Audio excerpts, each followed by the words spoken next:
Necessary Noise, How Donald Trump Inflames the Culture War and Why This is Good News for America. Hello, this is Robert Romano, Vice President of Public Policy with Americans for Limited Government, dailytorch.com. Hit that subscribe button. Today, we're going to be talking to my boss, Rick Manning. He's the president of Americans for Limited Government, and together with Star Parker, he has a new book on Amazon that I'll link to in the description in the video. But I just wanted to get Rick on to our program because we don't have him on nearly enough. And this is my first experiment doing an interview with our studio setup here. And I don't know, Rick, does it sound good? Does it look good? Can you even tell? Sounds good. We might want to hire some actors to play our roles so we get better looking video. But apart from the fact we both have faces for radio, we're doing pretty good. I think so. All right. So tell me about Necessary Noise and the work you've done with Star Parker here. This book is just got released on November 12th, and it looks like it's going to be a very good read. How long is it? Well, it's actually a pretty easy read. It's a little over 200 pages. The I think that the reason this book matters is because I've experienced this, and I know I've talked to a lot of other people who've experienced it. They come to me and they say, Rick, explain to me how we got to where we're at. How did we end up in this mess? After 8 years of President Obama, people are saying, what happened? How do we end up with a circumstance where the U.S. Department of Education is suing an Illinois school district to make it so boys can shower with girls? Who voted on that? What happened? How did we end up in this mess? That's crazy. And so Star and I talked about writing something about trying to explain how we got to where we're at and what we can do about it.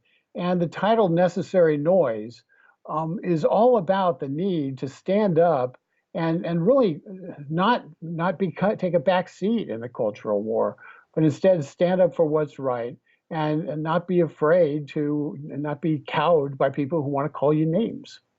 Do you think that the culture has become so pervasive that it's stretching into politics, or do you kind of see it in the roles working in reverse, where politics has become so pervasive that it's basically taking over almost every aspect of the culture?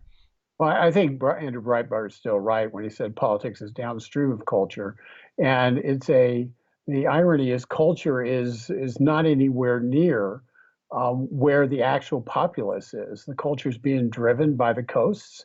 It doesn't reflect the vast majority of Americans who live in the central part of the country. And so we really have an enculturation being driven out of Silicon Valley, New York City, and LA that's really influencing the rest of America. And as a result, and then influencing our politics afterwards. Just think about what happened in 2008, where President then Obama, candidate Obama, stood in front of Rick Warren and his debate with John McCain for the religious debate, and said that he was opposed to gay marriage. He believed that marriage was between a man and a woman. And yet, within 2 years after that, we had the refusal of the Obama administration to defend the Defense of Marriage Act. And we had within a couple more years, we had a Supreme Court that effectively made gay marriage the law of the land. So you have in just a few short years, you went from a candidate unwilling to say what he actually believed to actually imposing that on people with no vote, no consensus, just take it or leave it. And that's exactly what the left did. That's what Obama did during his administration. And President Trump is important because he ran as a counterbalance to that, not because he ran on culture issues per se, but because he wasn't afraid to stand up to what was the politically correct norm and tell the truth. Say, wait a second, this doesn't make sense. And while people didn't look at President Trump as a culture candidate in any way, shape, or form, they did look at him as being somebody who was going to stand up for them. And as a result, what we've seen in the last 3 years has been President Trump has been standing up for the culture that has been shunted aside by the left. Do you think that that's going to play out again in 2020? Do you see this more as a cultural election, or is it going to kind of focus on the issues that President Trump has brought to the fore, or both? I think it's be a referendum on President Trump.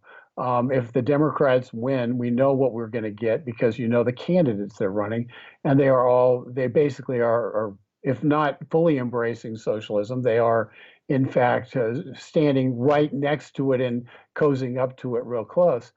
Versus Donald Trump, who believes in free markets and believes in uh, a traditional American view of our economy and our life. So what you've got is if the Democrats win, if Donald Trump loses in 2020, they will declare the last 4 years to be a mistake that can be erased from history, and will proceed apace with a cultural revolution that they've been imposing. Donald Trump wins in 2020, and essentially we set them back for 20 years. Now, looking at Trump as kind of this culture warrior, and how he has been embraced by middle America, being from New York, being a real estate developer, being kind of like a Hollywood personality on NBC when he was doing The Apprentice. He wasn't everybody's first choice to be the Republican nominee, although he got the most votes, and he certainly won the nomination in the end fairly handily. How do you view Trump's representation of kind of cultural conservatives and middle America? And I know there's different regions of the country to take into consideration. Maybe for those who Trump was not their first choice. Well, let me answer that in two parts. First of all, the president's trade policy, his tax policy, his regulatory policy have been directly an assault on those who were really responsible for outsourcing our jobs, who believe that cheap labor overseas was offset by lower costs here domestically, not paying any attention to the cities and towns that were decimated as their textile mills were moved overseas, as our steel mills were moved overseas, as our aluminum mills were moved overseas, and all the residual damage that was done when those things occurred. President Trump stands up for everybody who lives in middle America, who wants to have a, a real job at a factory where they have a chance to have a better life than their parents, and their kids have a better life than they have. And Donald Trump, through his trade policies in particular, has been the number one advocate and has really shifted the entire argument in America. So I think that's going to play a huge role in the election. In terms of the cultural aspect of it, though, Donald Trump is the most surprising culture warrior in the history of the world, and I don't think he thinks of himself as a culture warrior. He is a guy who, as you said, came from New York City. He was partied at Studio 54. He was in Hollywood. He certainly did not shy away from having multiple divorces, and at times this has been crude, and a lot of people have a hard time getting around that. But let me tell you the simple truth, and I'm going to share something. It's not in the book. I'm going to share this with the audience about President Trump. I was blessed. I was able to be in a meeting in the Roosevelt Room with the president. We were talking about immigration, and so we were sitting there and talking about immigration. And the president comes in. Everybody stands up, of course, and he comes in and he says, "Can you believe that crazy governor from Virginia?" It was the day after Governor Northam in Virginia had talked about killing babies after they'd been born. And can you believe that crazy governor of Virginia? He ranted for like 20 minutes, as only he can, about how evil it is to kill babies and how it had to be stopped. No, I heard things out of his mouth that haven't heard out of a president or out of a Republican politician for that matter, because it was raw and it was real, and he wasn't at all thinking about politics. He was thinking about what was right and wrong, and that's why Donald Trump resonates. That's why his voice is a standing up and saying, being not politically correct, is so unique and so refreshing. Because the truth of the matter is, he doesn't calculate everything through a political lens the way people in Washington, D.C. do, and politicians in general do. He filters it through a lens of a business guy who has grown up and knows what's right and wrong, and really didn't care what you think, if you agree with him or not. And that's unique. It's necessary noise. And it's winning the culture war. At least it's if not winning, is at least fighting back in the culture war. And that's one of the things that we hear from this. Is one of the things we explore in the book. So you think that it's a factor of him basically fighting for Sean Hannity calls it the forgotten man, and I would say kind of like the regular Americans. So even if you don't agree with him on 100% of all issues, he's coming from a place of putting the American people first. He's putting America first. And that the way he fights in almost every in many ways is kind of is maybe what's resonating the most. So even if he's fighting for something you don't necessarily agree with, he's fighting, and he's got good intentions, and it's coming from a good place. And it's not so calculated, and therefore you can say, well, he's doing what he feels is best for America. Do you think that's kind of how he how kind of middle of the road America sees him? And yeah, I think so. And Robert, one of the things that I think everybody is seeing now, and you and I have been talking about and writing about for the last 3 years, 4 years, is how there's a swamp. The swamp it's not. People always think of it as one kind of thing, the politicians, but the swamp is really the administrative state. It's the people who work here in D.C. nonstop. They have what they think is the right way to go. They've been working on projects. They've been working on their policies they support. And quite honestly, they've forgotten that they're supposed to be working for the elected representative, Donald Trump, for the person who was actually elected. We saw from the outset of the presidential of his presidency an attempt to undermine him, not because people said, well, we don't agree with him. He wants to do things differently than what we've done them. We see in in the testimony that's been released that most of the people who've testified for his impeachment, their main gripe with him is they didn't agree with his policy. And what had nothing to do with him not being legally doing the policy. Their problem is they didn't agree with it. And the simple fact is that the media has subsumed the role of the president, the elected president. And so as a result, they're taking away the power of the people, and they're denying the power of the people because we've got these do it know-it-alls here in Washington, D.C., who believe that they should run everything, that they know the right answer, and that they shouldn't be bothered by a mere thing like somebody got elected who doesn't agree with them. And that's the real thing we're watching right now. That's the real swamp, and that's the swamp Donald Trump's taking on. And but it's also the same idea and attitude that has existed in the media and elsewhere in terms of our culture, where they don't really care what Americans think. They only care, they're going to drive the culture the way they want to drive it. And as a result, we face a culture war that is unlike anything I think we've ever thought we would have in America. And quite honestly, this book is talking about that and talking about some of the things that we need to do about it. Well, I think just to add on to that a little bit, I think we're starting to scratch the surface of that.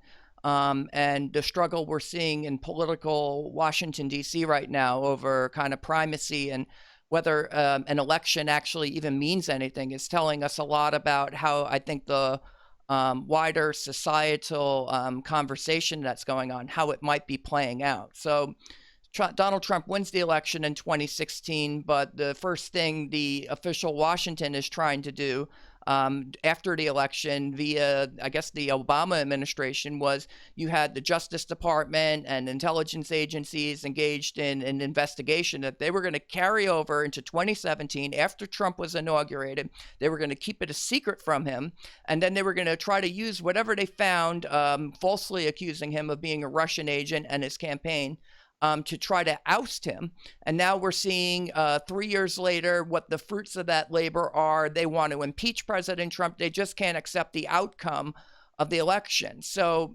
taking that as kind of almost a microcosm of what the wider country faces, because obviously Trump won't be president forever. He gets 1 or 2 terms, and where do we see this going 30 years from now?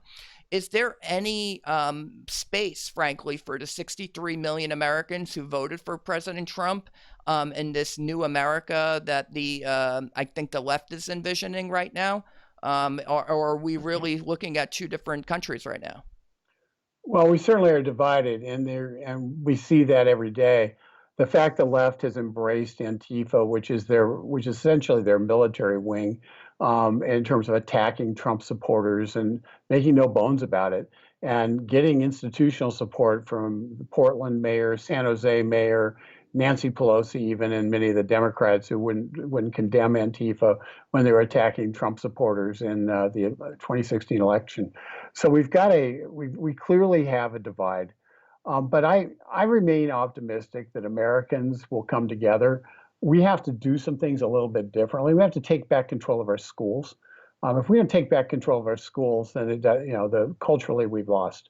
So we have to do that. We have some hard tasks, Let me but ask you freedom about isn't that. easy. But freedom is not easy, Robert. Freedom is something that we have to work for, and it's really different. And we can't just assume that it's going to exist. And that's one of the things that we're hoping this book will inspire us for people to say, oh, here's how we got here, and here's some ideas on how we can get back to where we need to be, and actually win the war. Let me ask you about the school situation. I've looked at some of the data on terms of where people tend to send their children to school. And over 80% of Americans, and we're well into charter schools and private schools and homeschooling, but over 80% of Americans, despite all of the, I think, promotion that's gone on there, are sending their kids to public schools. But when you look at the demographic breakdown of public school teachers, most of them are Democrats, and very few of them, it's like 60-30 voted for Clinton versus Trump, and then the other 10% were voting for third-party candidates, which doesn't at all reflect the demographic, frankly, breakdown of the American people, who are far more balanced, I think, in their ideological viewpoints. Why don't you think more conservatives seek out to become educators? Like what's it going to take to get people to say, you know what, that's important, I need to be a teacher? Well, that's a great question, and that's Republicans. Not just Republicans. Let's forget Republican, Democrat for a second. Um, People who believe in freedom believe that are going to pursue different things. People who are rational and kind of uh, thinking, they're logic-based thinkers, tend to be engineers. They tend to be people who build stuff. They tend to be people who get their hands dirty, quite honestly. And teachers tend to be more spatial. And as a result, they do just psychologically, I think, end up in more of the democratic sphere of things.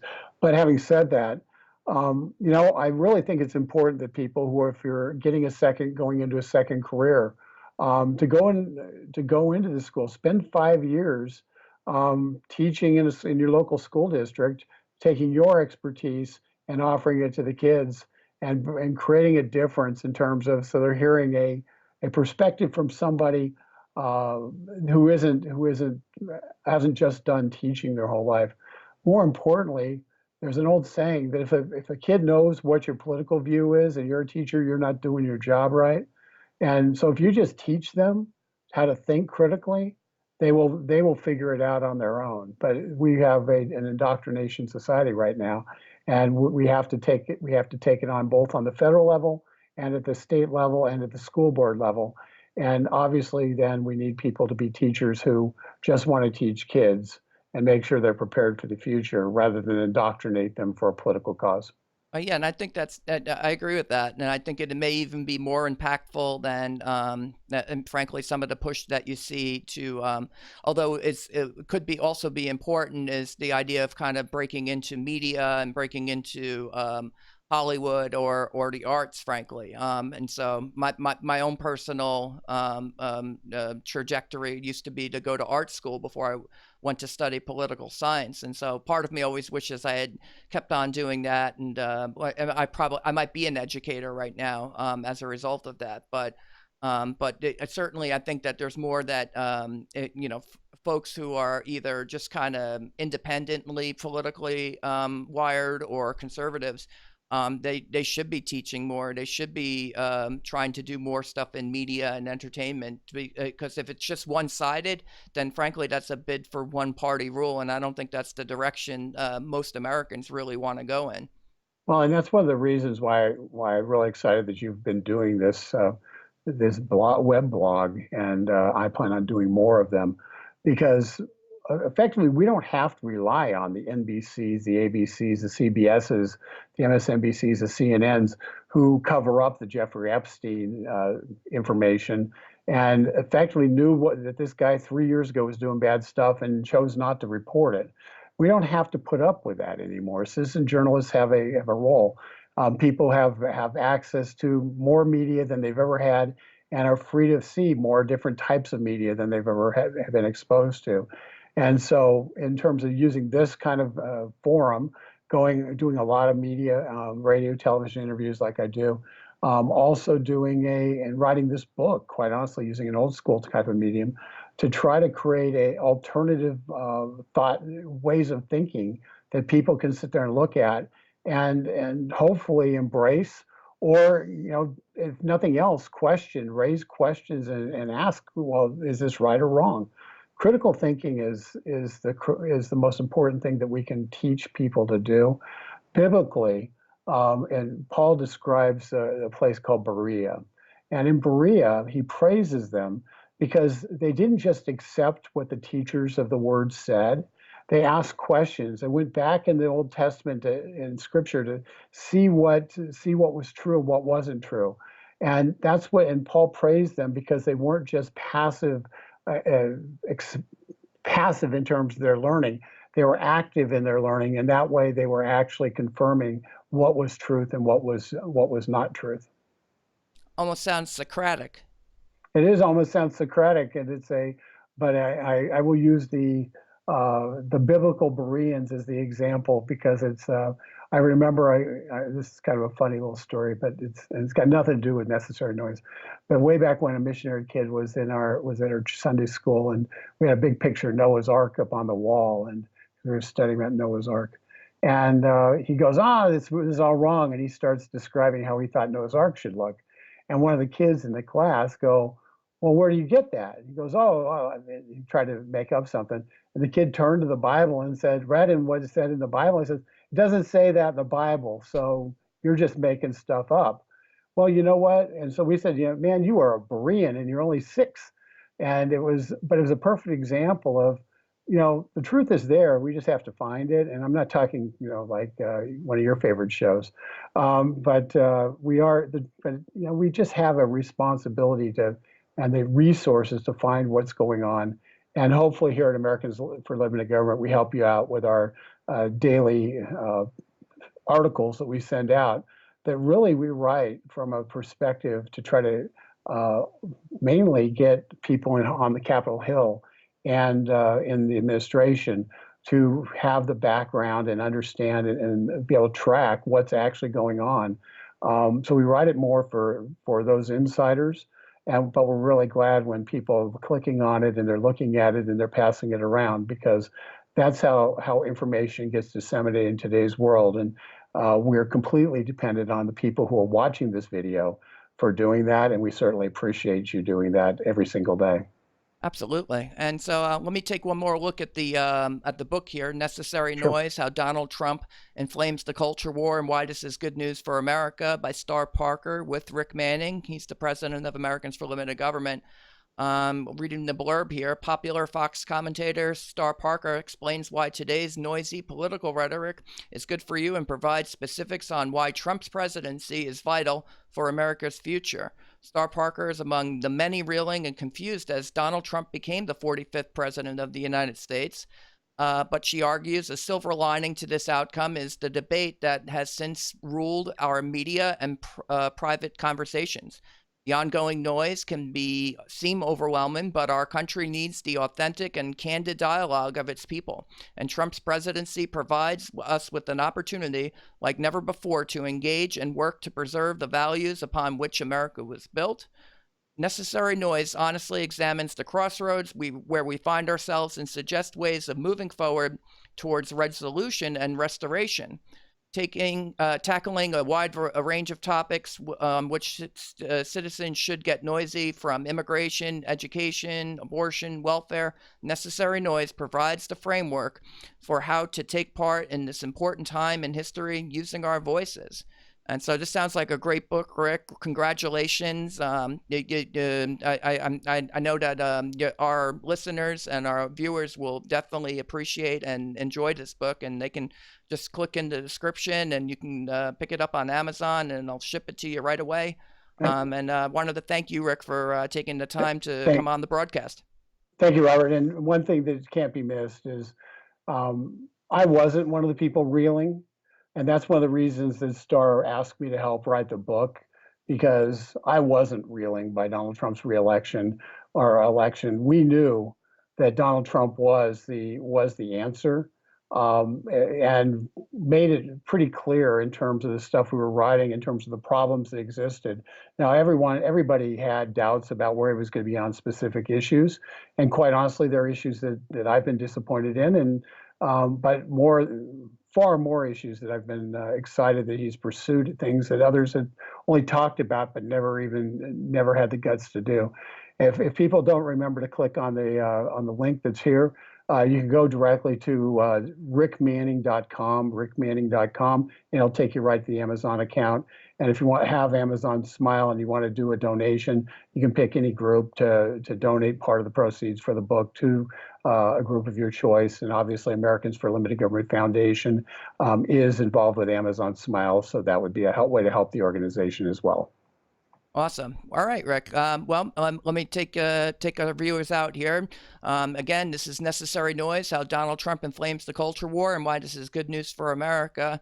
And that's the interview. This is Robert Romano, Vice President of Public Policy with Americans for Limited Government, joined with Rick Manning, President of Americans for Limited Government. Hit the subscribe button, ring the bell for notifications, and have a good day.